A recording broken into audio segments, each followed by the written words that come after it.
আমারে যে উহুদের ময়দানে দান দান শহীদ করে রক্তাক্ত করছে তুমি শোনো নাই? আমি যে 14 দিন পেটে ক্ষুধার তাড়নায় পাথর বাঁধছিলাম উম্মত, তোমার মনে নাই? একবারও শুনো নাই আমার ক্ষুধার কষ্ট, আমার পিঠের ব্যথা, আমার দাঁতের ব্যথা, আমার কাঁধে 2টা কড়া ঢুকে গেছে উম্মত। আমার ঘরে 3 মাস আল্লাহর নবীর স্ত্রী আয়েশা বলছে, আল্লাহর কসম উম্মত, নবীর স্ত্রী বলছে এক ফোঁটা চুলায় আগুন জ্বলে নাই।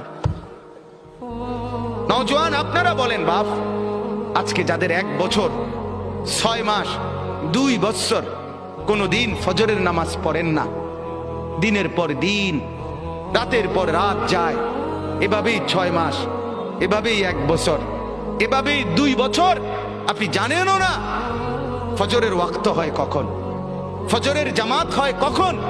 মেরে মুহতারাম, আমার ভাই, আমার বন্ধু, বলো